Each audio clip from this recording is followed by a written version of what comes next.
Okay, welcome everyone.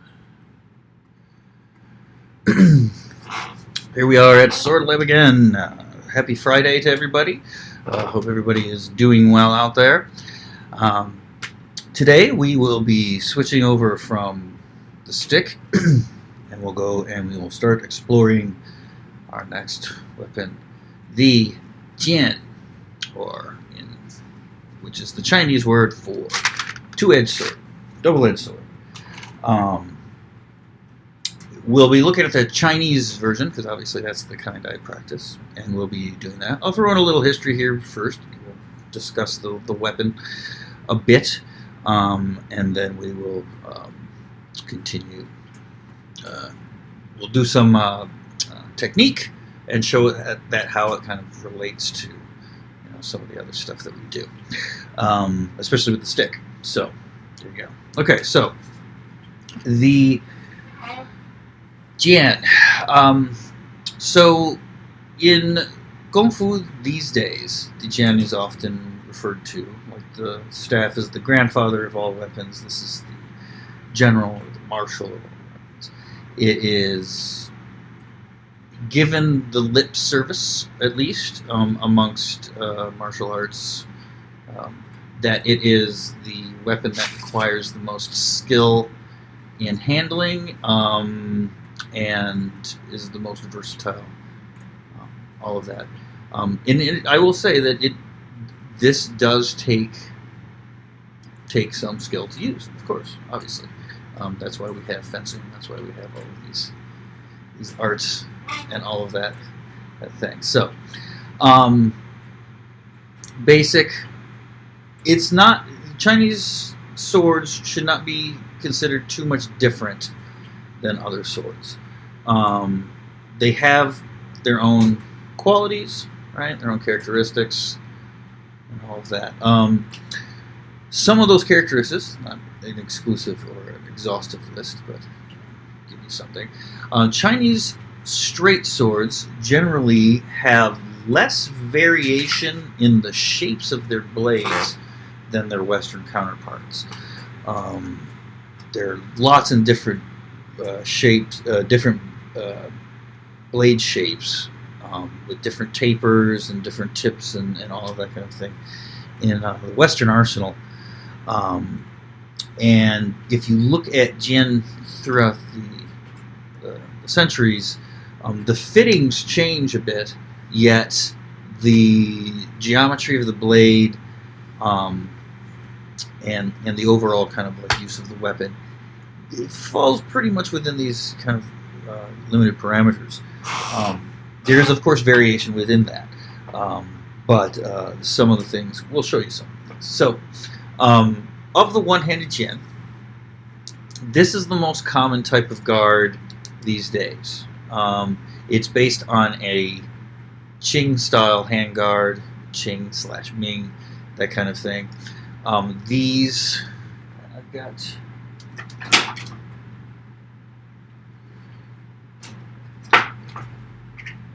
two practice weapons here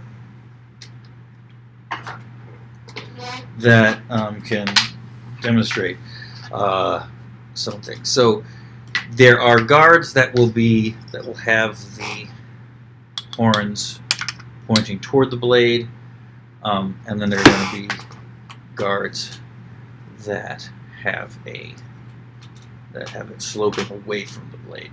So you see, instead of this being pointed that way. So now we've done some experiments with these two different guards to see if there's a significant difference in their handling or how things work. And there isn't a significant difference. If you're used to one or the other style of fitting, you can switch between them pretty freely and not really have to worry about it too much. Sure, with this one here, things are going to slide off a little bit if you try to catch them right in there. But again, it's all a matter of angle. So if I demonstrate here, just like this, if it comes down here, if it's here at this angle, I can still catch it, right? Now, if it's over here, it might slide off, but it's got enough clearance to get past your hands. So there's not that great a difference, but you will see the difference, the different oriented guards in various different things.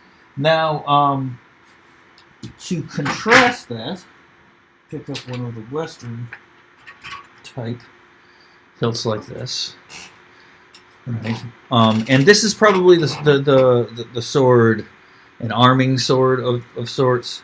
Probably the most common of the combat-worthy gen that we find throughout history today. Probably correspond mostly with this type of weapon, a cut and thrust type of weapon. It will have a more blade presence so that you can cut, but it will also have a tip that you can thrust with, one-handed that way. And of course, this is a similar setup for the for two-handed. Two-handed gen are also part of the arsenal, and long-handled. So some will have just a long handle and a regular-sized blade. Others will be a legitimate two-handed sword. And again, what you'll see today, people using modern practice weapons and that kind of thing. We'll go into that here just a little bit. So this is a modern sword. It's not necessarily what you would call a practice weapon or a wushu sword, because it is stiff and it still can. You could still put an edge on this. I'm not certain that the blade is hardened. Many of these can be hardened. It all depends. Feeling the consistency of it is probably not hardened, which means that if you bend it too far, it might take a set, it might break, that kind of thing. But that's okay, because that weapon isn't necessarily meant for contact. That's meant for exercise and practice. So this is another modern one, but this is much more to the historical specs as far as weight and balance. Now you'll notice that on this particular one, the blade is quite a bit thicker than the other one. And I will admit that my practice sword has a very thin blade this way compared to most. So if people are wondering, oh, my blade doesn't look like that, yeah. So this is pretty much, I would say, the two extremes that I see in Chinese jian, right? As far as thickness and blade geometry goes. And you can see they've got very, very similar blade geometries. It's just, well, I'll bring it down there so even the tips look very, very similar in shape. Yet the fittings are a little, are a tad bit different, although they do correspond in size to a great extent. Okay. Now, like I said, this one is definitely much more of a practice weapon. Like I said, if this was hardened, you could put an edge on it and you could use it as, say, like a side sword in Western parlance. It's like a weapon that you hold on your side for the occasional this, that, and the other, and all of that. And it wouldn't necessarily be suitable for a weapon of war, but you could still use it in a self-defense situation, considering that most of the time people who are walking around with swords as self-defense probably kept them in their scabbards a lot of times, especially the scholars and that kind of thing. Brigands and thieves and that kind of thing will be much more likely to be carrying something of this nature if they're carrying a straight sword at all. Most of the time, Especially they in recent times. Well, not really recent, but in in the times leading up to modern times, Dao or sabers, single-edged blades, much more common, and the Chinese essentially, and this is probably one of the reasons why Jian don't have the large amount of difference and shape that Western straight swords exhibit, and that is because these essentially went out of military use back in the Tang Dynasty, right? So they essentially stopped issuing these to the army, meaning they stopped making patterns for them, they stopped mass producing them, and they became a civilian weapon, which means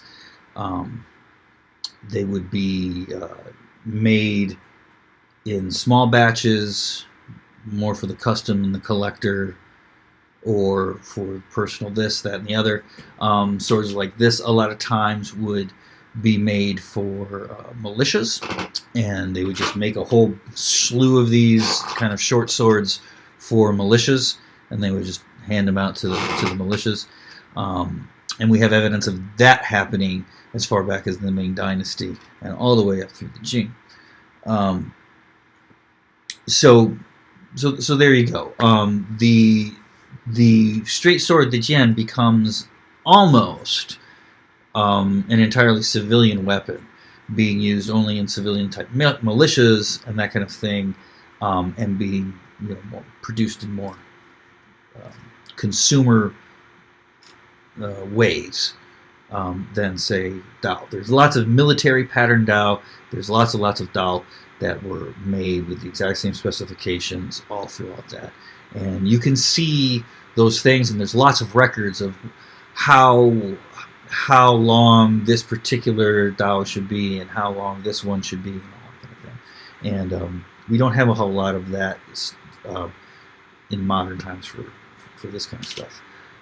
It's also it's interesting because there's not a lot of evidence of any of this stuff prior to the 1930s and the Republican era. There are bits and pieces, but there's nothing of the extent that we kind of know today, with lots of forms and drills and all of that kind of thing.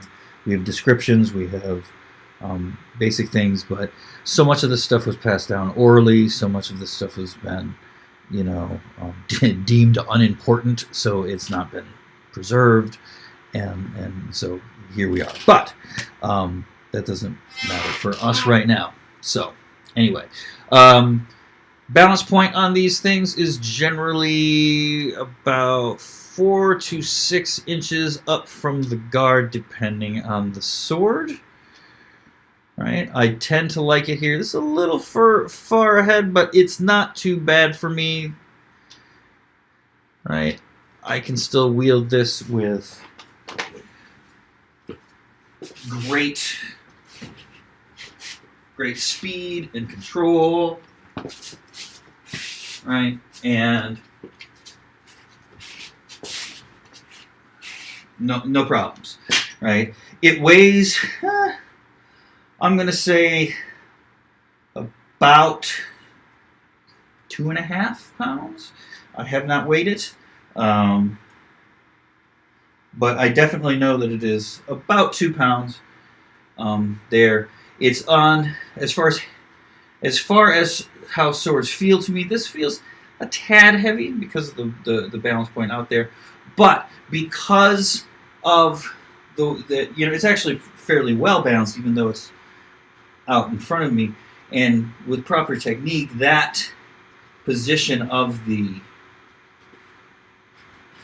balance point becomes very advantageous because I can use it to power the sword through, and then I don't have to use my arm, wrist, and all of that to make this big piece of metal go really, really fast, right? If I'm trying to push this, right, through fast motion, right, through there with my wrist, that's already starting to hurt, right?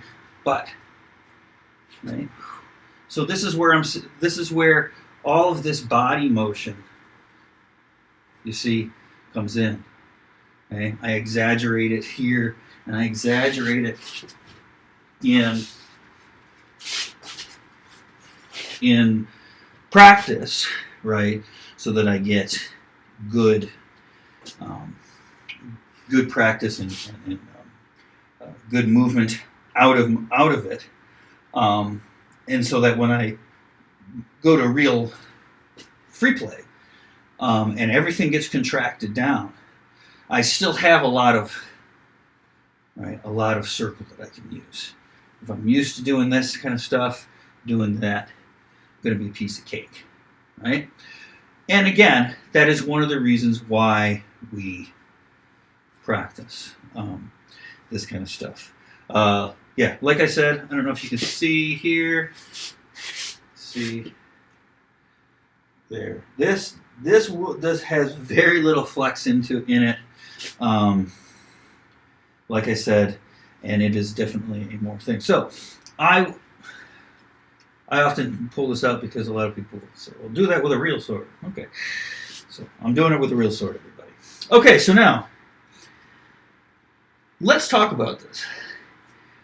Where do swords, double-edged swords, come from? Because the interesting thing is though, even though we tend to, I would say most of the people that I know and I've come across tend to think of the sword as very elegant, very sophisticated, a much more sophisticated weapon than, say, a saber or a falchion, something that's a chopper, right?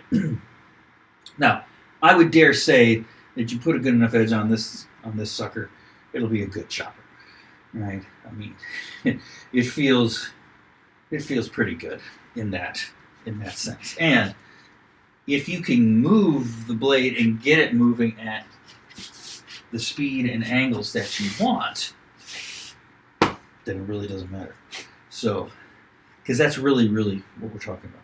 How do we move this object through space to do what we want to do? Okay, so now the differences between what we've been doing before with the Biangun, or Biangar, however you want to pronounce it, is we're going to be using one hand primarily with this. I will pick up the two-handed sword so that you can see the similarities and where the techniques kind of come in, right? But we'll take this thing here, we'll set it down for a second. I'll show you here. Now, this is a modern competition / practice sword, and you can see it is not hard at all. It is kind of wiggly and stuff like that. Now, this is not so bad. This is not complete wushu steel because I can stand it right here, and if I'm very careful, can you see? I don't know. It will still support its own weight when placed on the tip, but as you see, there's really no integrity to do this. If I were to use this against something, if I put an edge on it, I might get a cut out of it, and then the whole thing would be destroyed. So this is probably, there's a whole bunch of reasons for it, obviously. In wushu, you don't want to harm anybody. You don't want your athletes to get cut or anything like that, so using a real sword might seem a little dangerous and foolhardy. But also, there is government regulations that these swords have to be made so that they're harmless, and so they are. Now, that being said, the balance on this and the weight is not bad. Okay, so this balances pretty much like my regular sword, right? It is just a little lighter. So I'm going to say this is a little bit, just under 2 pounds, right, for a two-handed sword. So for a two-handed sword, yes, just under 2 pounds is very light, right? Okay, but it's not ridiculously light. It's not so unbelievably light that you can't do it. I can still feel this. I can still feel the geometries, all of that. And if I'm using a true two-handed sword, and I'm doing these techniques here. If I move to a heavier sword, it won't take a whole lot of alteration to make those technical changes. So anyway, but what we'll use the two-handed sword here for is to show the kind of progression in there. Now, when we are using the short stick, and if I put the scabbard on, we can think of this more. So now there are two-handed Jian techniques and stuff like that, which kind of go beyond the scope today. We'll probably go into that maybe next week or anything like that. But what I'm going to show you here is you're basically taking this stance, right? If this was a stick, I'm holding it like this, okay? I'm switching, and then I'm bringing my hand below the guard, okay? So that's pretty much the only difference. If I'm using two hands, no matter how long this handle is, when I'm maneuvering it through space, I'm maneuvering it through space in the same way that I'm maneuvering my stick, right? As I tuck it, right? Tuck it under, over, here, under, around, right? So if I'm going here like this, right? There, and then up here like this. Okay. Oh, get a little lower here. Yes, just in case anybody doesn't believe that I'm actually in a small little room. I am in my basement, and I can pretty much touch my walls and obviously my ceiling. So I am adapting as best I can. Anyway, so we get to see, we can see this here. We see the two hands kind of maneuvering together, right? And I went into how that relates to behind your back here, right? Because we're going to be taking it and we're just doing this, you see? So if this is the stick, right? So what that is that, right? Boom. We take this. This is something we do with stick all the time, you know, tucking it underneath. But instead of just letting it stop, we turn. And then it comes out like that. Okay? I go over that whole thing a lot because that is the one technique that I get the most questions on, is the whole behind the back thing. It's a fairly simple trick, so hopefully everybody will get it, and it's fun to do. Okay, so yes, so that's with the longer two-handed sword. Okay. Two-handed sword is less common in Chinese martial arts, at least before. It's getting more common now. It's getting more popular, simply because we now have two-handed weapons and stuff like that.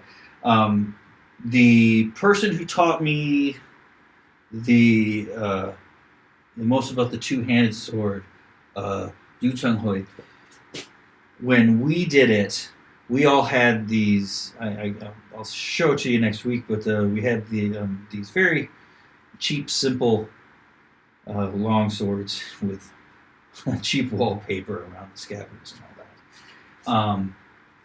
And he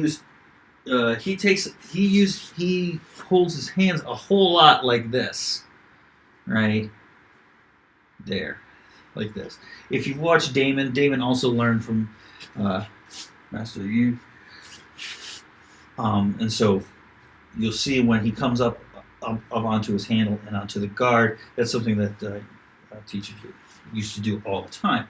When asked in our group, he said, well, we didn't have long swords when I was creating this whole thing. We were using regular ones with the the regular one-handed handles. So I've got fairly thin hands, but very long. So I've got a very big grip. So this is a very nice grip for me, but for a lot of other people, it's a little big, right? But as you see here, there's not much space between my hands, right? So when they were doing these types of things, it was, since there's no thing here, if I keep it like this, it gets, your wrists start to bind up and all of that, and you need to hear. Okay. Now the only reason I'm mentioning this here is because even with two-handed sword technique, one-handed jian technique is really the base of it. Right? And so it's not, they are separate weapons, but really most of the stuff is taken from this. Now, is that a historical thing because of the loss of information, or is it a on-purpose thing that people have been doing in China for centuries? That I cannot answer. However, we can talk about the different ways to do this. So, two-handed sword technique, one of the first manuals of Jian is actually for two-handed. That manual, however, is cited and used a lot and has a lot to do with the one-handed weapon later on. Now, the text that I'm talking about is called Shifa, which means the Korean stances. I've translated it on the blog, so you can go read it there, and then I'm going through each section and kind of like describing it and examining it as well. So you get all of those techniques. That text sets down a whole bunch of techniques which then get carried over into the next really huge boom in Chinese martial arts that's important to us modern folk, which is the Republican era in China, or the Republic era, whichever you wish to talk about, between the 20s and 30s in China. So the first thing that it sets down is basically it says there are 4 types of techniques. Right? There are chi attacks, which are essentially attacks with the edge. Okay? There are ci attacks, which are attacks with the tip. Right? There are then 2 defensive moves. There's blocking, right? Parrying, just stopping something from coming in. Right? And then you have deflections, or shi. Okay, great, letting something graze off. Okay. Those techniques are then carried over and expanded on in the Republican era to 13 techniques, which are usually associated with wudong, swordsmanship. I'll put something out specifically on the wudong school. It's a very interesting topic. It's very confusing. There's a lot of myth. There's a lot of this. And with everything that exists today in modern Kung Fu, there are inaccuracies and outright lies that will be there. All of this makes all of this stuff really, really fun to check out. Anywho, so let's talk about these 4 techniques here, okay? Because these are important. Chi, your cut, okay? This is how we know that this is a cut and a thrust weapon, okay? Chi is a cut technique. Now, in the main text, the majority of the techniques are chi techniques, okay? So the majority of it is cutting. Now, that is with a 2-handed sword, okay? With this, a lot of people tend to say that it is more about thrusting. I think the weapon itself does not necessarily lend itself to thrusting. It is a good thruster. It has a tip. It's double-edged. If it's got a nice tip on it and a nice edge, it will definitely thrust through things. But because of the blade geometry, it being wider, right, and not as thin at the top, right, you can tell it's not specialized for thrusting. Right? You're really going to be doing a lot of cutting with these things. Now, the thrust is a very, very useful technique. Now, technically speaking, you have to decide which you want to use, thrusting or cutting. Right? A thrust can get you a touch, can get you a cut, or whatever, very, very quickly. Right? And a cut, right, even though it takes a little bit longer and is a little bit more it's more powerful, and it can stop your opponent a little bit more. Now, in sparring and stuff like that, we're not going to actually be dealing out injuries and stuff like that. And that's where a lot of this stuff, you can see a lot of Jen coming from. Because there's military stuff, and then there's the civilian stuff. And if we're going to be talking about Jen, we're going to be talking a lot about military stuff. But the basic attacks of it, being you're attacking with the edge or you're attacking with the tip, is something that stays constant through Jian technique throughout the centuries, at least from the Ming Dynasty. They use these very characters. It appears to me, and I have a limited knowledge of the text, of everything that was published at the time, but it seems to me that the origin of those 4 terms being applied to swordplay is that text. If somebody knows of an older one that puts these three characters together, or 4 characters together, then I would love to see it, because that would be very interesting to me. But these 4 characters then go up. Now let's talk about the defensive bits. You've got blocks, right? Good. Okay. Now this is where you are interrupting the arc of the incoming strike. Obviously, a ge is going to be very useful against cuts, right? Because you can oppose the cut. That cut is coming usually lateral to you, to the side. Yu Cheng Hui would call Ji techniques horizontal techniques, because you're going horizontally through your blade. Not necessarily horizontally through the opponent, although that obviously can happen. So anyway, ge is very, obviously very intuitive for cutting. Somebody's cutting in towards this part of my head, I can go here. Now, deflections also can be done. If it's coming, if a downward cut is coming like this, a position like this, hanging guard, like that, will deflect that off, right? Same thing this way. Okay. So it all depends on kind of what we want to do, right? Deflections, though, shi, which really have to do with using the blade, using this part of the blade. Okay, so if we think of these being connected, right, the attack and the defense being connected, right, our ji technique, right, focuses on attacking with the edge, right.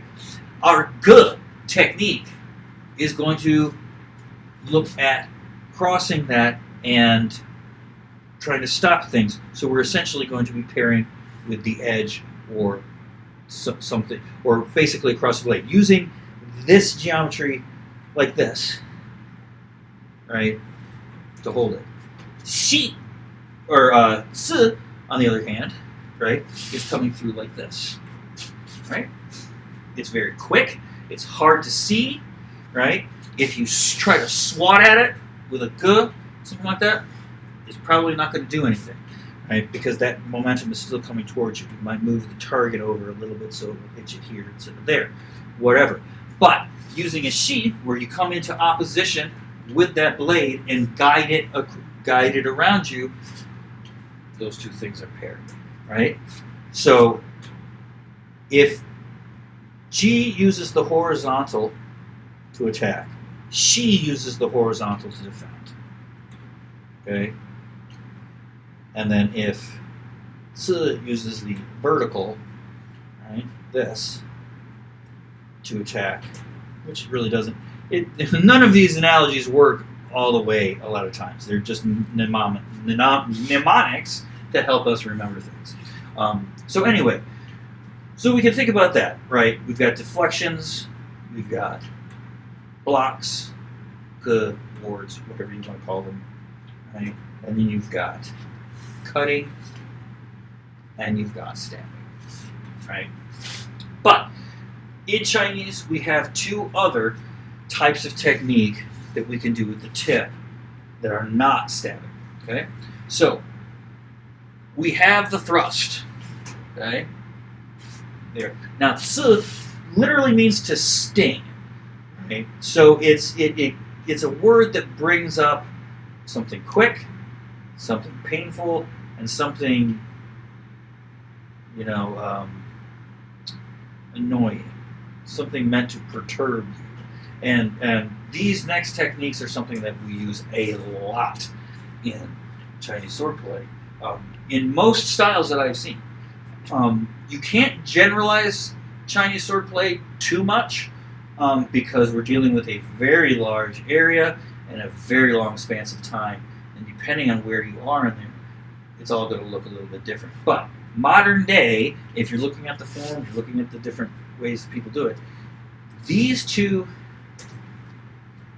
this, which we call dian, or dot, right, hitting with the lower edge of the tip, right, and that, okay, tiao, which is hitting with the upper edge. Now also, this is called bong, right, or collapse. See, my hand collapses in like that. So some people will use the word tiao, some people will use bong. It doesn't really matter, it's the same thing. These are these little assaults that will happen where we're not necessarily trying to do a whole lot of damage. We're trying to just give little cuts, right, to maybe stop necessarily people from doing particular things. Now, that's what they're used for, right? Now, what contexts could something like that be used in? Not war.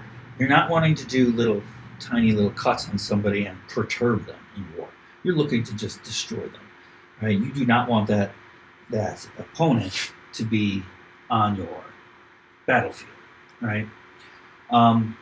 And this comes to another thing, that a very common technique that you see with Feng and Dian is attacking at the wrist, right? Okay. And in many of the Jian manuals and so many teachers and all of that talk about these wrist strikes, hitting on the forearm and under the wrist, and that you can get people to drop their swords. I don't believe that. I've seen traumatic injury to the arm. I've even seen people get cut severely on the arm while sword fighting. There are videos that will show that on YouTube. I can link a couple of them down in the description for people, but if you are a faint of heart and you do not like the sight of blood, do not watch them.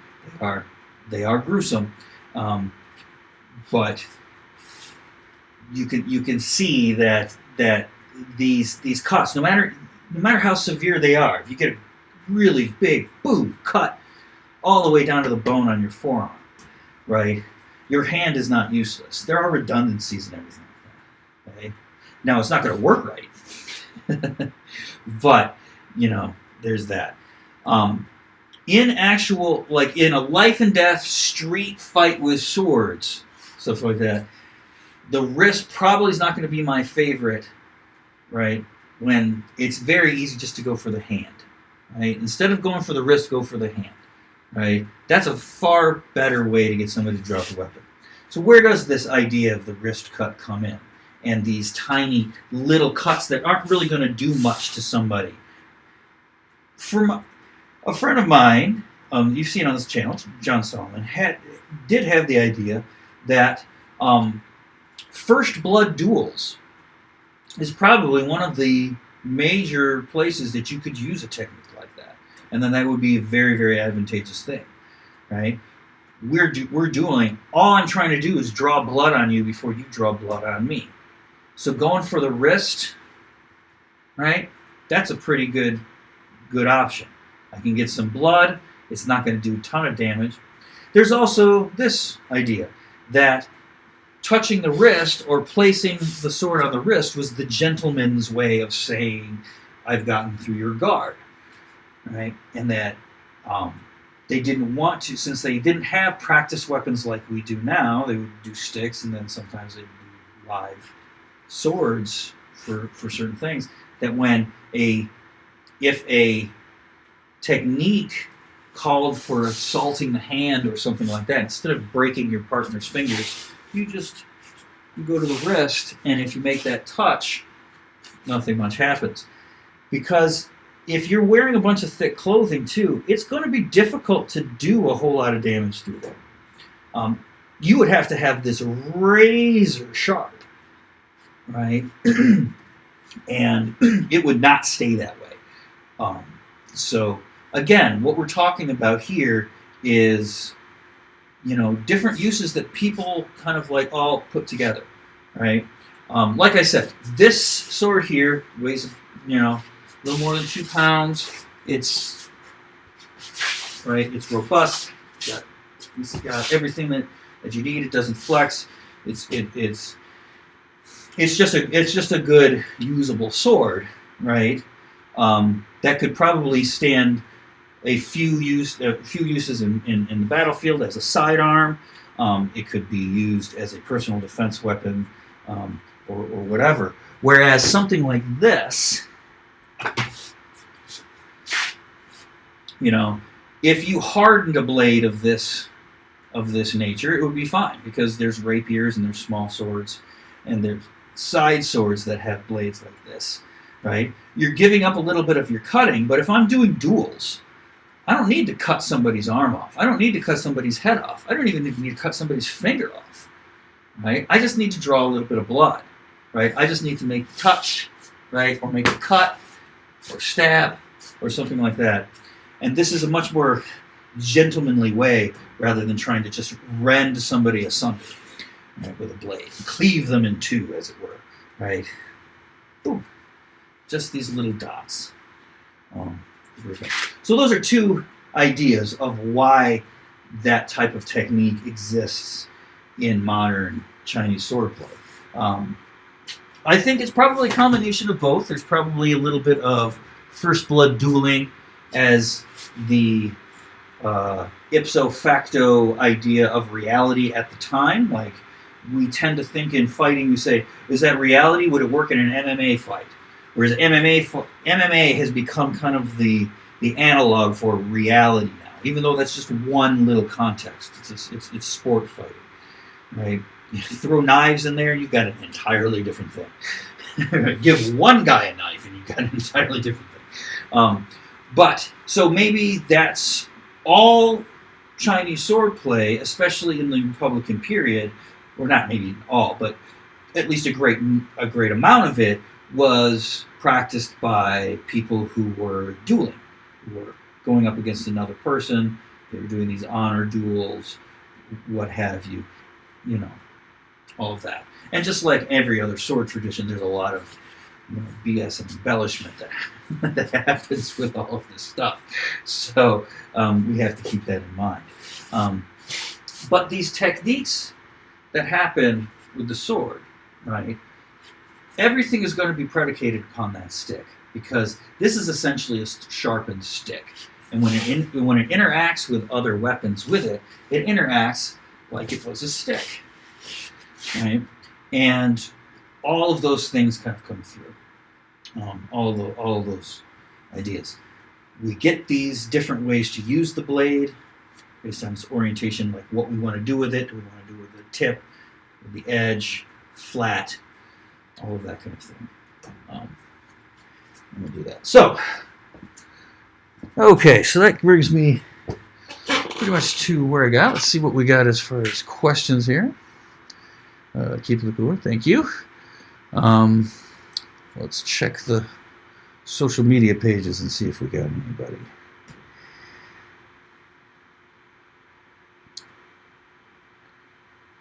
I don't see anything. Interesting. Okay. I expected more questions for this one today, but that's okay. Yeah, so anyway, I'll kind of keep it there. I'll put this away.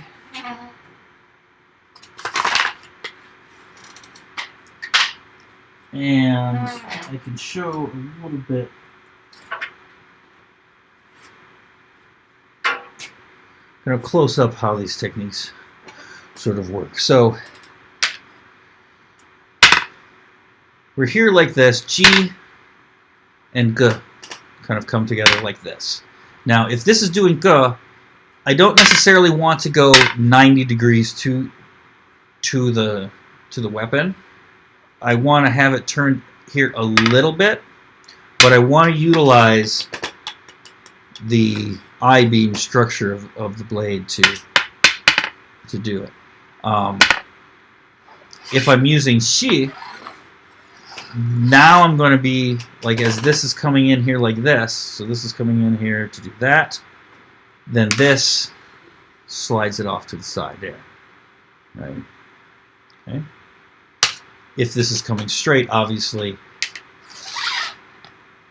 for thrusts, C techniques definitely have it. It doesn't necessarily.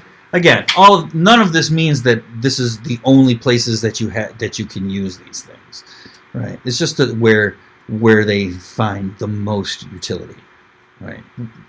Chances are you're going to be using them this way, right? But there's lots of different ways that we can use everything. All right, well, that is all I have for tonight.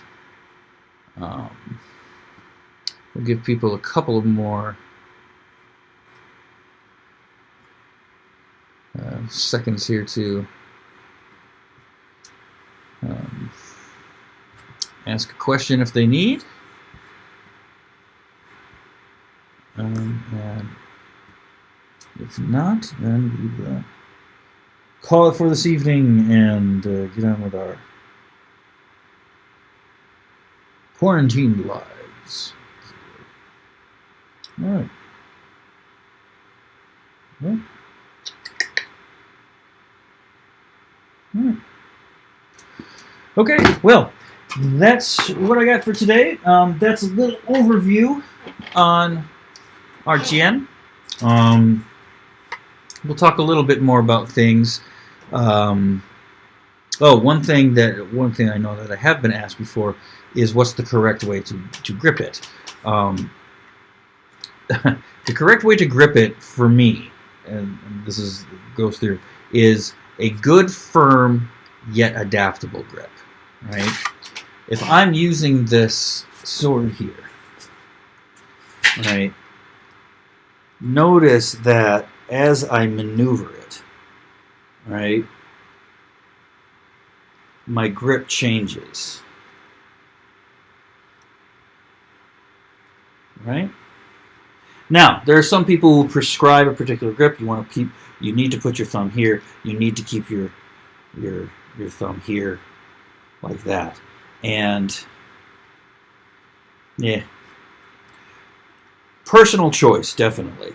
I don't believe that there's a right and wrong way to do this, but as far as the mechanics of the grip goes, what you need to do is you need to have a grip that can basically tilt forward, move back, loosen and tighten at your will, right? And without having to do a whole lot, right? Let's see if I can get it. You see, even when I'm doing the behind the back thing, okay, I'm not breaking at the wrist too much. Right? So like I said, I prefer a kind of thing like this. There's a school of thought that says that it's these two fingers, hence the sword finger or whatever. There's this one. There's a lot of them. Try to do it as naturally as you can, and so that you can keep a firm yet active grip on it. I think everybody is a little bit different in that respect, and so there's going to be variation in there. And that's just from my experience. All right, well, there we are at another end of it for tonight. We will be back again next week as things continue, and we'll go over some two-handed sword technique next week. So we'll take this and elongate it to a larger a larger weapon, and we can talk about some other stuff there. So if you think of anything over the interim, you can either put them in the comments here, save them from next week, or whatever. But until then, I will leave you be, and patience, practice, perseverance. Happy sabering, everybody.